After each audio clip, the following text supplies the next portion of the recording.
ও আমার যুবক বাবা, এখন থেকে তৈরি হয়ে যাও। একটা বয়ান তুমি অন্তরে ঢুকাও, শুধু একটা কথা, ওরে অন্তর, আমার মতো যুবক জেনারেল লাইনে থাকিয়া যদি চাকরি করে, ব্যবসা করে, লেখাপড়া করে, নামাজ পড়ে, আমি কেন পারি না? আর কোনো অজের দরকার নেই। আমার মতো যুবক যদি রাস্তায় গাড়ি চালায়, নামাজ পড়ে, আমি পারি না কেন? আমার মতো যুবক কৃষি কাজ করে, নদীর মধ্যে মাছ ধরে, নামাজ ছাড়ে না, আমি পারি না কেন? ও পর্দার আড়ালের আম্মা জানেরা, যত বয়ান আপনাদের সন্তানদের শোনাই, আপনাদের দোয়া আর অবদান আর চেষ্টা না থাকলে সম্ভব হবে না। কারণ গাছ ভালো হলে ফল ভালো হবে, আম্মা জানের চেষ্টা আর দোয়া থাকলে সন্তান ভালো হবে। এরে আম্মা জানেরা, দুনিয়ায় কয়দিন আপনি বাঁচবেন? আপনার স্বামী তো ফেরাউনের মতো খারাপ না। আপনি যদি নামাজ পড়া স্বামীর জন্য দোয়া করতেন, ও আল্লাহ, আমার স্বামী বাইরে ঘুরে কত কষ্ট করে, খানা নাই, ঘুম নাই, কত কষ্ট করে কামাই করে, সব আমাদের জন্য। এ দুনিয়ার কোনো স্বামী নিজের জন্য কিছু করে না, সব পরিবারের জন্য করে, সন্তানের শান্তির জন্য, স্ত্রীর শান্তির জন্য করে। এই চিন্তা আম্মা যদি করতেন, আর ভাবতেন স্বামী যদি মরে যায় ওর সম্পদ সব আমার হয়ে যাবে, এই চিন্তা যদি করতেন, কোন স্ত্রী স্বামীর মাল খেয়ানত করতেন না। সন্তানগুলো নষ্ট, বাবার টাকা চুরি করে। আরে তোর বাপ মরে গেলে তুমি তোরই থাকবে, খেয়ানত করো কেন? খেয়ানত করলে বরকত থাকে না তো। তুমি কারটা খেয়ানত করো? তোমার বাবার। কিসের তোমার বাবা? বাবা মরে গেলে তো সব তোমার। কেন নিজের সম্পদ খেয়ানত করে বরকত থেকে বঞ্চিত হও? বরং বাবার হালাল টাকা জোগাড় করো। ওরে আম্মা জান, স্বামীকে যদি বুঝাইতেন নামাজ পড়িও, কোরআন তেলাওয়াত করিও, আর যদি বুঝাইতেন স্বামী আমার, মা বাবার আদর ছাড়িয়ে তোমার ঘরে আসছি, কষ্ট করেও তোমার ঘরে থাকবো, মাইয়া যতই কোটিপতি হোক না কেন, জাতের মাইয়াদের জীবনের শপথ, জীবনে বিয়া আমার একটাই। আর কুলাঙ্গারের গোষ্ঠীর কসম খায় কোরআন মাথায় লইয়া 13টা। এখানে সবাই হাত উঁচু করে যদি জিজ্ঞাসা করি, সবাই বলবে আমি আল্লাহকে ভয় করি। কিন্তু এমনও মানুষ এখানে আছেন, আজ ফজরের নামাজের খবর নাই, জোহর পড়ে নাই, আসর পড়ে নাই, মাগরিব পড়ে নাই, এশাও পড়ে নাই, সেও বলে আমি আল্লাহকে ভয় করি। আর আমি 5 ওয়াক্ত নামাজ ঠিক মতো আদায় করি, আমিও বলি আল্লাহকে ভয় করি। আপনি রোজা রাখেন না, বলেন আল্লাহকে ভয় করি। আমি রোজা ঠিক রাখিয়া বলি আল্লাহকে ভয় করি। আপনি পর্দা লঙ্ঘন করে বলেন আল্লাহকে ভয় করি। আমি পর্দা রক্ষা করে বলি আল্লাহকে ভয় করি। বলেন দুই ভয় কি সমান? মূলত আপনি আসলে আল্লাহকে ভয় করেন না, ভয় কি জিনিস বুঝেনই না। একজন আল্লাহর বান্দা সাপকে বড় ভয় করে, তার মানে সাপ ধরবে? কথা বলেন না কেন? ধরবে না, বরং সাপ যেখানে থাকার সন্দেহ আছে সেখানেও যায় না। এমন ভয় মাঝে মাঝে ঘুমের মধ্যে সাপ সাপ বয়া চিল্লানি দেয়। ঠিক এমনি ভাবে যে সন্তান মা বাবারে ভয় করে, ওই সন্তান মা বাবার সামনে কখনো অন্যায় করে না, বেতের বাড়ির ভয়। যেই ছাত্র শিক্ষকের ভয় করবে, ওই ছাত্র শিক্ষকের সামনে অন্যায় করবে না। কেন? বলে শাস্তির ভয়। ঠিক এই জমিনে যেই বান্দা আমার আল্লাহকে ভয় করবেন, ওই বান্দা গলায় ছুরি লাগাবে, দাড়ির মধ্যে অস্ত্র লাগাবে না, জাহান্নামের ভয়। আসলে আল্লাহর ভয় নাই, কারণ আপনিও তো মুসলমান, আমিও সেই মুসলমান। আপনার আমার আল্লাহ এক, নবী এক, কোরআন এক, কাবা এক, ধর্ম এক, কালেমা এক, নাকি আলাদা? আপনার আমার ধর্ম এক, আপনার আমার কালেমা এক। আপনি যেই কোরআন মানেন আমিও সেই কোরআন মানি। আপনি যে আল্লাহর গোলাম আমিও সে আল্লাহর গোলাম। আপনি যে নবীর উম্মত আমিও সে নবীর উম্মত। দুনিয়াতে আসছি এক, যাব এক, কাফনের কালার হবে এক, সংখ্যাও 3টা এক, কবরের সাইজও হবে এক, প্রশ্ন হবে 3টা কবরে, তাও কিন্তু এক। কে পীর, কে মুরিদ, কে ধনী, কে গরিব, কে শিক্ষিত, কে মূর্খ, ভেদাভেদ নাই, প্রশ্ন সবার এক। রবের পরিচয় দাও, ধর্মের পরিচয় দাও, রাহমাতুল লিল আলামিনের পরিচয় দাও। প্রশ্ন এক, আপনিও মুসলমান আমিও মুসলমান, অথচ আপনি নামাজ পড়তে কষ্ট পান, লজ্জা পান, আমি নামাজ না পড়লে লজ্জা পাই। আপনি টুপি মাথায় দিতে লজ্জা পান, আমি টুপি মাথায় না দিলে লজ্জা পাই। কেমন মুসলমান আপনি? আমি মসজিদে না ঢুকলে লজ্জা পাই, আপনি মসজিদে ঢুকতে গেলে লজ্জা পান।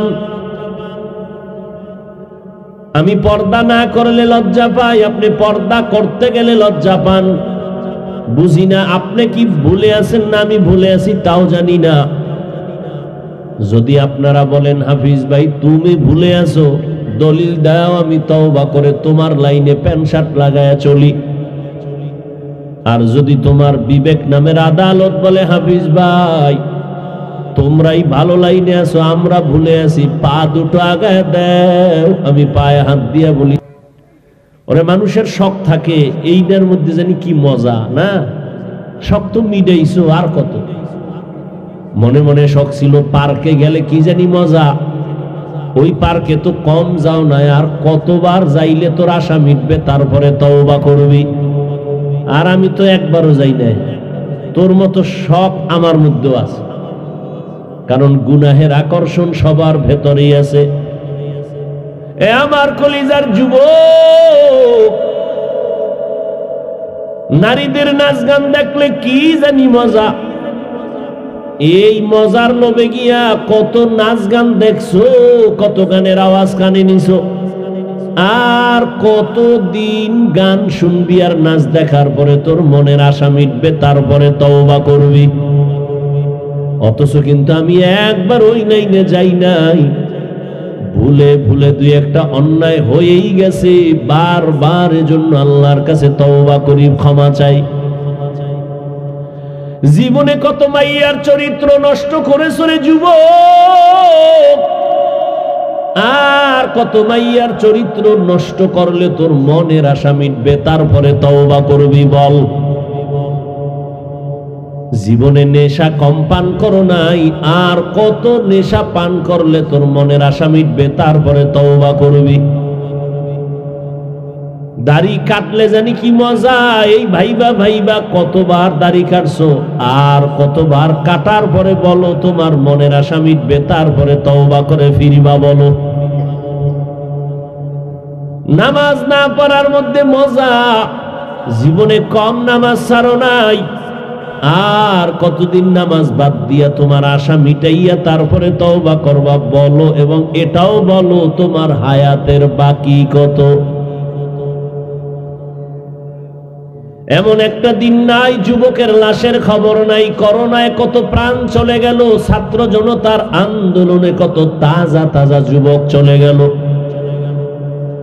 গাড়ির নিচে যুবকের লাশ, পানির নিচে যুবকের লাশ, ঘুমের বিছানায় যুবকের লাশ। আবার তাকায় দেখো রে যুবক, তোমার মতো বহু যুবক স্কুলেও পড়ে, কলেজেও পড়ে, নামাজ ছাড়ে না, দাড়ি কাটে না। মনের একটু জিজ্ঞাসা করো তোমার কপাল কেন এত খারাপ। মনের প্রশ্ন করো, বিবেকরে জিজ্ঞাসা করো, রে বিবেক তোমার মতো যুবক যদি জেনারেল লাইনে থাইকা র্যাব, আর্মি, পুলিশ, বিডিআরের চাকরি করিয়াও নামাজ পড়ে, তুমি কেন পারবা না রে বাবা? তোমার মতো যুবক রাস্তায় গাড়ি চালাইয়াও নামাজ পড়ে, বলো তুমি কেন পারবা না? কার পেছনে ঘুরিয়া কি পাওয়ার আশায় আমার আল্লাহরে ভুলে গেছো? কার পিছনে? যার পিছনে ঘুরো খোদার কসম সে তোর জানের দুশ্মন। স্বার্থে আঘাত লাগলে দল থেকে নাম কাটবে না, কল্লা কেটে ফেলবে। সোনার বাংলার রাজনীতি ট্রেডিশন, স্বার্থে আঘাত দিবি, দল থেকে নাম কাটে না। এখন ডাইরেক্ট কি কাটে? আমি বানায় বলতেছি, এটা সোনার বাংলার ধান্দাবাজার, চান্দাবাজের রাজনীতি। আর ইসলামের রাজনীতি মালিক যেই প্লেটে খাবে গোলাম একই প্লেটে খাবে। ওই চান্দাবাজ আর ধান্দাবাজের গোষ্ঠী ভালো করে জানে ইসলাম সঠিক, ইসলাম ছাড়াই জাতি শান্তি পাবে না। এরপরও কেন ওরা মানে না? মানতে গেলে ওদের চান্দাবাজি চলবে না, দুর্নীতি চলবে না। এই জন্য ইসলামের কথা কয় কিন্তু নিজে মানে না। যারা ইসলামের কথা কয় মানে না, এদেরকে বলে ধর্ম ব্যবসায়ী। ওরা আবার আমগো গালি দেয় কি কইয়া? আমরা ধর্ম নিয়ে ব্যবসা করি। বিসমিল্লাহ কইয়া বক্তৃতা শুরু কইরা স্টেজের পিছে যায় গাঞ্জা খায়, মদ খায়, বিড়ি টানে। এরা ধর্ম ব্যবসায়ী না। আমরা নামাজ পড়ি, দাড়ি রাখছি, টুপি পরি, মানুষের পাও ধরে বয়ান করি, আমরা বলে ধর্ম ব্যবসায়ী। অর্থাৎ প্রত্যেকটা জায়গায় ওরা উল্টা স্লোগান দিয়ে রাখছে, জাতিকে আইওয়াশ করে রাখছে। বলে হুজুর ওয়াজ করবেন, রাজনীতির ওয়াজ করবেন না। মানে জাতিকে বুঝাইছে ধর্ম আর রাজনীতি আলাদা। অথচ রাজনীতি আর ইসলাম দোনোটা এক, ভিন্ন, এক চুল পরিমাণও ভিন্নতা নেই। হ্যাঁ, তোমার পচা ধান্দাবাজি ইসলামে নাই, মানুষ জবাই করা ইসলামে নাই, মানুষের বাড়ি ঘরে আগুন লাগা ইসলামে নাই, দুর্নীতি করো, ডাকাতি করবা, শাটার টেনে চান্দাবাজি করবা, এটা ইসলামে নেই। এই জন্যই চোরের গোষ্ঠী ইসলাম মানে না। মানলে ওদের চুরি চলবে না, দুর্নীতি চলবে না, জুলুম চলবে না। এজন্য সব জালেমের গোষ্ঠী ইসলাম চায় না। আর এর সাথে তাল মিলাও তোমরা কেন?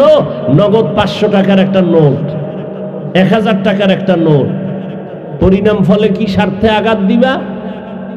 কয়েকদিন পরে শুনবে নাই, লাশ নাই, লাশও নাই।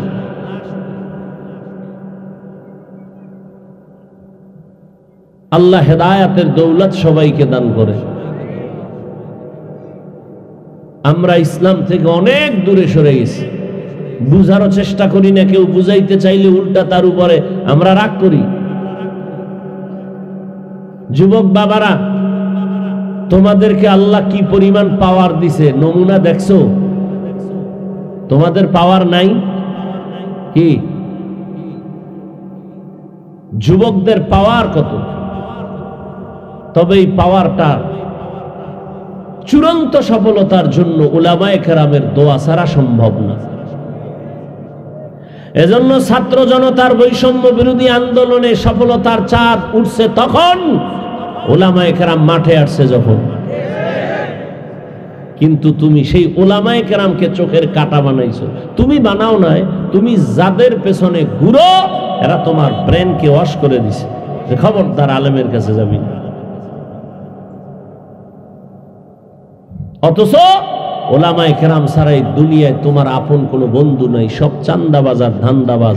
নিঃস্বার্থ তোমার কলিজার আপন বন্ধু ওলামায়ে কেরাম। ওলামায়ে কেরাম এই জাতিকে যা দিছে কেউ দেয় না। নিজের জীবনকে বাজি রেখে ছাত্র নিয়ে মাঠে নামছে যুবকদের এই জাতির কল্যাণের জন্য, জালেমের বিরুদ্ধে। এত সুন্দর আন্দোলনে সফলতা পাইয়া বলছে কি আমাকে ক্ষমতায় বসাও? কোন হুজুর উপদেষ্টা কে থাকো জানার দরকার নাই, জুলুম করলে আমরা আবার রেডি, আন্দোলন হবে। এই জাতিকে আর জুলুমের শিকার হতে দেয়া যাবে না।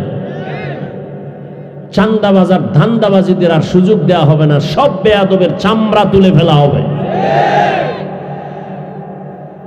যুবক এত ভয় পাও কেন? এত পেরেশানি কেন? ওলামায়ে কেরামকে আপন বানায় চলো। দুনিয়ায় তুমি বাদশা, পরকালেও বাদশা, কোনো টেনশন নেই, কখনোই টেনশন নেই। খবরদার, আর যদি জুলুম করো গাট্টিটা রেডি রাখ, জুতা নিয়েও পালাইতে পারবি না, রেডি থাক। এ জাতির কান সজাগ হয়ে গেছে, চোখ সজাগ হয়ে গেছে, আর জুলুমের সুযোগ কেউ দিবে না। গাট্টি রেডি রেখো যারা জুলুম এখনো করতেছ, তোমার পরিণাম ফলো ভয়ঙ্কর হবে। আল্লাহ হেদায়াত দান করুন। কিয়ামত পর্যন্ত বয়ান চলবে, মানুষের পরিবর্তন আসবে না যতক্ষণ পর্যন্ত তাকওয়া অন্তরে আসবে না, আল্লাহর ভয় আসবে না। এটা যেমন সত্য, ঠিক ওই আল্লাহর ভয় অন্তরে ততক্ষণ আসবে না জাতি যতক্ষণ উলামায়ে কেরামের নজর নিবে না। কোনদিন সম্ভব না। তাকওয়া এত দামি, আল্লাহ তাআলা বলেন এই তাকওয়ার বিনিময়ে আমি তাকে দুনিয়াতে 6টা পুরস্কার দান করব, আখিরাতে আরো 2টা পুরস্কার দান করব। আখিরাতের 2 পুরস্কারের প্রথম হলো মুত্তাকি, যারা তাকওয়াওয়ালা বিনা হিসাবে পাবে জান্নাত। পরকাল জীবনের দ্বিতীয় পুরস্কার মুত্তাকিনদের জন্য। আল্লাহ বলেন আমি পর্দা ছাড়া ডাইরেক্ট আমার মুত্তাকিনদের সাথে দিব মোলাকাত। দুনিয়াতে আরো 6 পুরস্কার। মুত্তাকি যারা, এদের মতো দামি দুনিয়াতেও কেউ নাই, আল্লাহর আদালতেও কেউ নাই। আর এই তাকওয়া অন্তরে জমা করো। আল্লাহর ভয় যখন অন্তরে চলে আসবে, গুনাহ করতে তোমার আর মন চাইবে না। তুমি মনে মনে ধোকায় পড়ে আছো, দাড়ি রাখলে না জানি যৌবন চলে যাবে, টুপি মাথায় দিলে মাথা গরম হবে। কই, আমরা তো কোনোদিন মাথা গরম করি না, গরম তো তোমরাই করো। বাংলাদেশে তালাশ করে দেখবা যত স্বামী বউ তালাক দেয় অধিকাংশ দেখবা সব টুপি ছাড়া মাথা গরম। একজন টুপিওয়ালারও মাথা গরম নাই। বরং যে রাসূলের সুন্নত হিসেবে টুপি পরবে তার মাথা থাকবে ঠান্ডা। রহমতের নবীর আদর্শ মানিয়া চলার কারণে তোমার চোখের সামনে তাকাইয়া দেখো, মহামারী করোনা, স্কুল কলেজ বন্ধ, চাকরি বন্ধ, ব্যবসা বন্ধ, লেখাপড়া বন্ধ,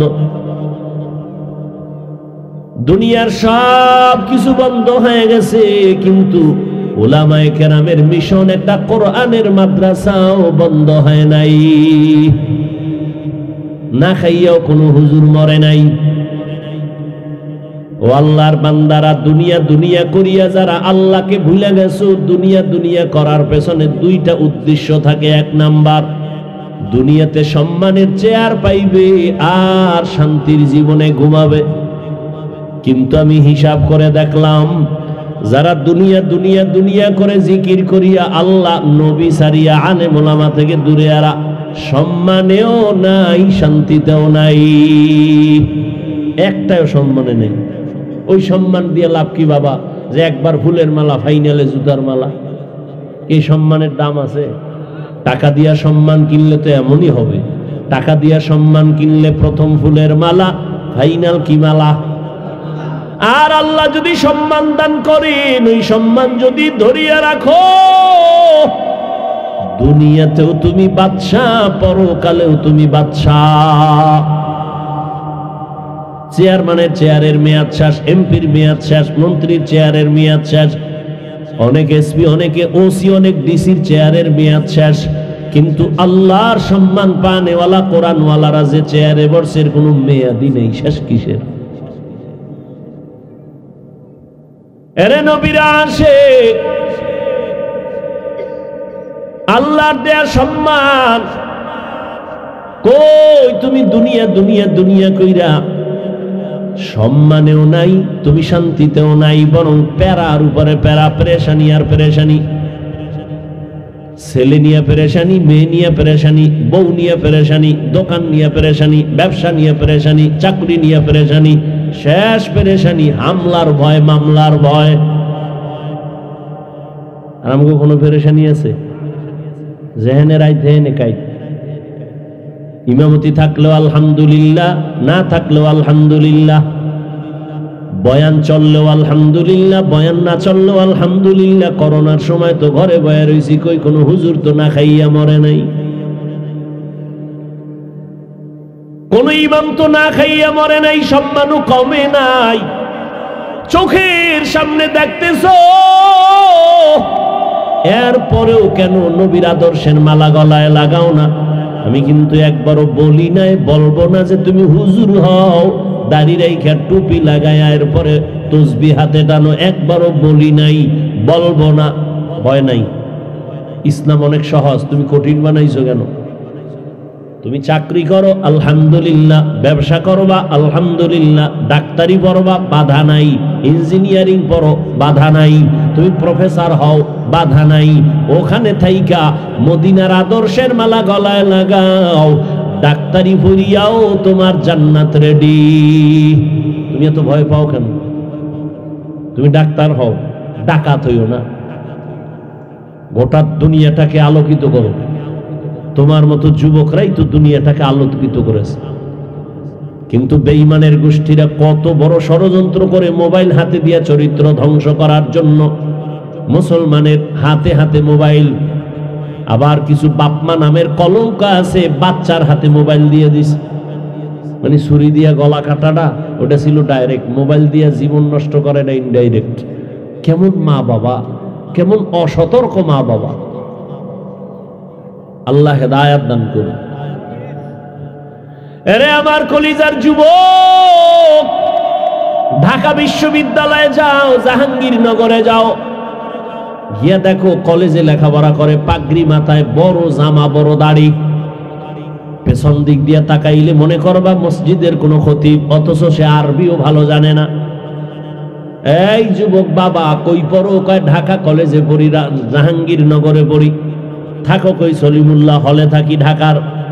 তোমারই রং কেন? কয় আল্লাহওয়ালাদের নেক নজর লাগছে। কি লাগছে?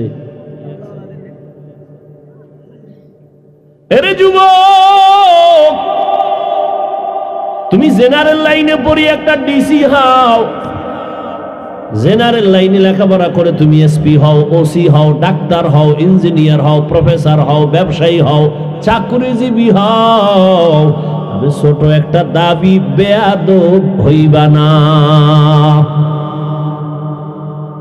তোমার জীবন সফল। যা বলে গেলাম খুব হিসাব করে বলে গেলাম। ডাক্তার হও, ইঞ্জিনিয়ার হও, প্রফেসর হও, চাকরিজীবী হও, ব্যবসায়ী হও, কোনো বাধা নাই, তবে কি হইবা না?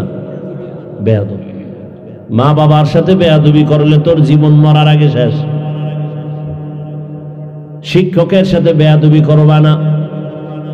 তোমার ব্যবহারে কোনোদিন আলেমরা যেন কষ্ট না পায়, তোমার ব্যবহারে আচরণে কখনো যেন মা বাবা কষ্ট না পায়, তোমার ব্যবহারে কখনো যেন আমার আল্লাহ কষ্ট না পায়, তোমার আচরণে যেন আমার মদিনাওয়ালা কষ্ট না পায়। তাহলে তুমি ডাক্তার হইয়াও জান্নাতি, ইঞ্জিনিয়ার হইয়াও জান্নাতি। আর যদি বেয়াদবি কইরা ডাক্তার হও, একটু আগেই বলছি তাসলিমার মতো পালানো লাগবে। যদি বেয়াদব মার্কা প্রফেসর হও, জানি না তোর কপালে কবরও হবে না। ঢাকা কলেজের প্রফেসর আহমদ শরীফ নাস্তিকের মতো হবে তোর দশা। ঢাকা কলেজের প্রফেসর আহমদ শরীফ এত বড় বেঈমান, আমি বুঝি না। ভালো ভালো নামের এগুলো তো নাস্তিক হয় কেন? হাসানুল হক, কত সুন্দর নাম, তাজা নাস্তিক। রাশেদ খান, কত সুন্দর নাম, তাজা নাস্তিক। হুমায়ুন আজাদ, কত সুন্দর। তাসলিমা নাসরিন, কত সুন্দর নাম। কপালে গজব কেন? আমি হালকাভাবে একটা জবাব পাইছি, ওই বেয়াদব। মা বাবার বরদোয়া যদি লাগে তো হুজুরগিরিও টিকে না, কোনো হুজুরগিরি চলবে না, সব শেষ। আলেমের বরদোয়া যদি কারো কপালে লাগে, মরার আগে চাইস, কোনো হুজুরগিরি কাজ হবে না। এই জন্য বললাম, যা হও বেয়াদব হইও না। কলিজাটা দিয়ে বয়ান করতেছি, মোহাব্বত লাগায়া বুঝাইতে পারি না যে কি পরিমাণ মোহাব্বত আলেমরা তোমাদের করে। মনে চায় রুমাল দিয়ে তোর পা মুছে দেই, এই পরিমাণ দিল নিয়ে এখানে বয়ানে বসে। কিন্তু কিছু কিছু যুবকের অবস্থা দেখলে চোখে পানি চলে আসে। এতটা নষ্ট কেন? তো চরিত্রহীন কেন? কত যুবক মাকে বাবাকে কি পরিমাণ অপমান করে, শিক্ষকের সাথে কি পরিমাণ বেয়াদবি করে। ওরা আবার ওইভাবেই মরে, চাকার তলে কখন মাথা ঢুকে যায় টেরও পায় না। আল্লাহ হেদায়াতের দৌলত দান করে। তাহলে আল্লাহর জান্নাত আর মোহাব্বত পাওয়ার জন্য লাগবে তাকওয়া। তাকওয়া মানে আল্লাহর ভয়। আর এই ভয়টা ততক্ষণ পর্যন্ত অন্তরে জমা হবে না যতক্ষণ পর্যন্ত আল্লাহর প্রিয় বান্দাদের নেক নজর লাগবে না। আল্লাহওয়ালাদের নজরে পাওয়ার আছে না নেই? আরে বেটা, একটা গাঞ্জাখোরের নজরে পাওয়ার থাকলে আল্লাহওয়ালাটা থাকবে না কেন? এই কথা না বুঝে বহু টুপিওয়ালারা উলিয়ার বিরোধিতা করে। আমি বাংলাদেশের সব জায়গায় ঘোষণা দিছি আল্লাহর জাতের কসম, যে বলে আমরা ওলি মানি না, আউলিয়া মানি না, সে ভণ্ড। কোরআন মানে না, বুখারী শরীফ মানে না, তারে ভণ্ড যে বলে না সেও ভণ্ড।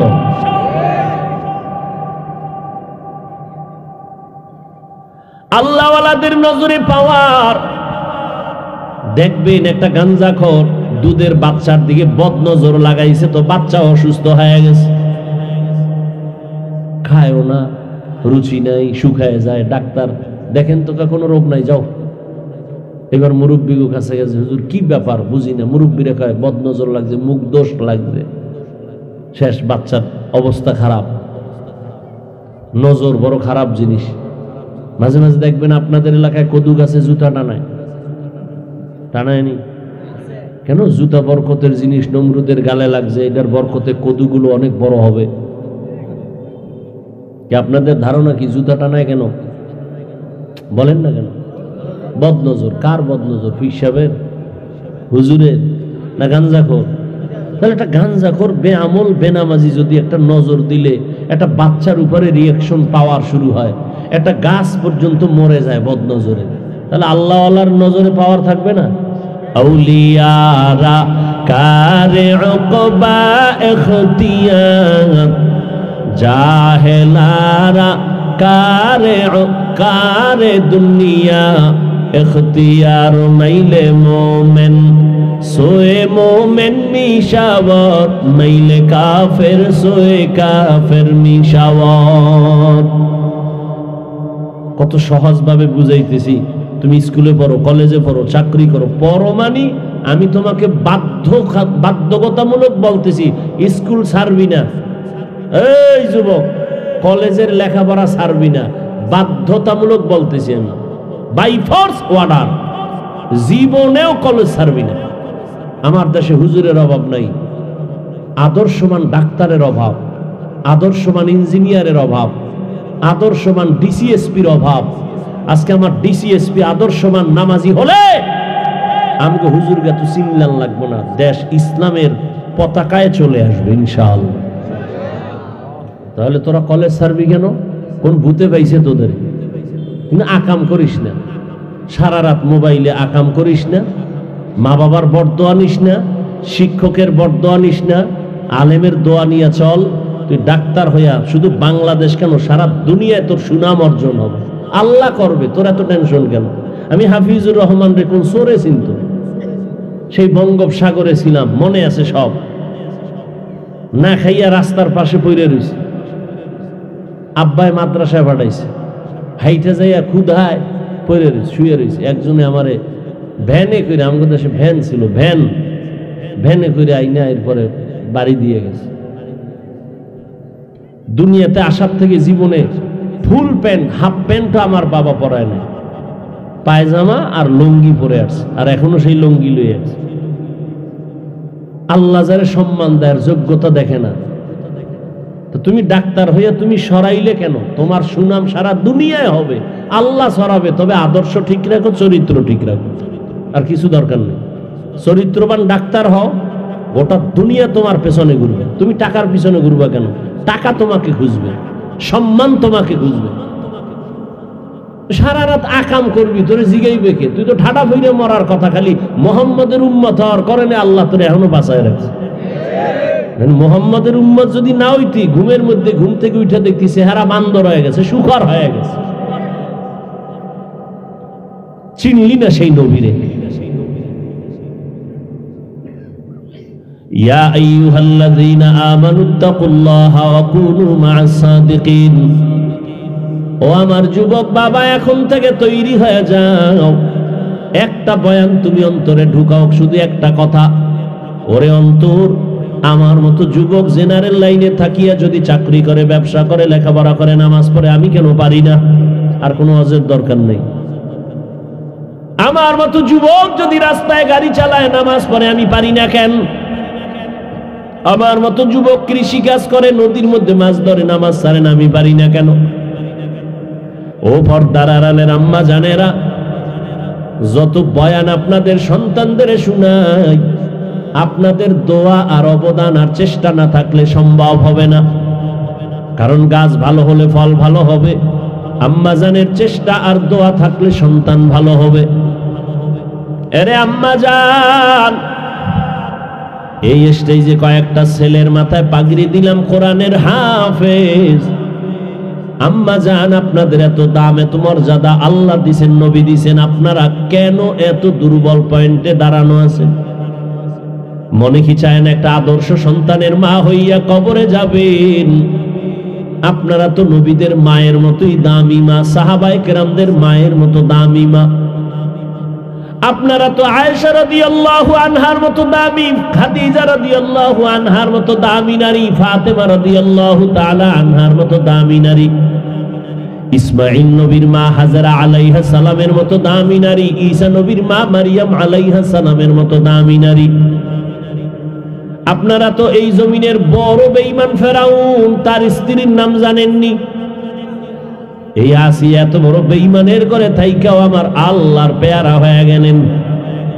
নবীজি বলেন কিয়ামতের দিন জান্নাতে বেঈমান ফেরাউনের স্ত্রী আসিয়ার সাথে আমি মুহাম্মদের আলাদা বিবাহ হবে। আরে আম্মা জানেরা, দুনিয়ায় কয়দিন আপনি বাঁচবেন?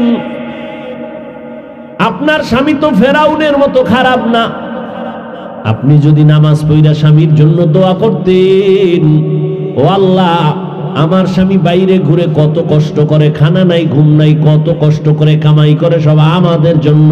এ দুনিয়ার কোনো স্বামী নিজের জন্য কিছু করে না, সব পরিবারের জন্য করে, সন্তানের শান্তির জন্য, স্ত্রীর শান্তির জন্য করে। এই চিন্তা আম্মা যদি করতেন আর ভাবতেন স্বামী যদি মরে যায় ওর সম্পদ সব আমার হয়ে যাবে, এই চিন্তা যদি করতেন, কোন স্ত্রী স্বামীর মাল খেয়ানত করতেন না। সন্তানগুলো নষ্ট, বাবার টাকা চুরি করে। আরে তোর বাপ মরে গেলে তুমি তোরই থাকবে, খেয়ানত করো কেন? খেয়ানত করলে বরকত থাকে না তো। তুমি কাটটা খেয়ানত করো, তোমার বাবার কিসের? তোমার বাবা, বাবা মরে গেল তো সব তোমার। কেন নিজের সম্পদ খেয়ানত করে বরকত থেকে বঞ্চিত হও? বরং বাবার হালাল টাকা জোগাড় করো। ওরে আম্মা জান, স্বামীকে যদি বুঝাইতেন নামাজ পড়িও, কোরআন তেলাওয়াত করিও, আর যদি বুঝাইতেন স্বামী আমার মা বাবার আদর ছাড়িয়ে তোমার ঘরে আসছি, কষ্ট করেও তোমার ঘরে থাকবো, মাইয়া যতই কোটিপতি হোক না কেন, জাতের মাইয়াদের জীবনের শপথ, জীবনে বিয়া আমার একটাই। আর কুলাঙ্গারের গোষ্ঠীর কসম খায় কোরআন মাথায় লইয়া 13টা, এরপর কইবে এটাই তুমি আমার জান, ওদিকে 12টা শেষ।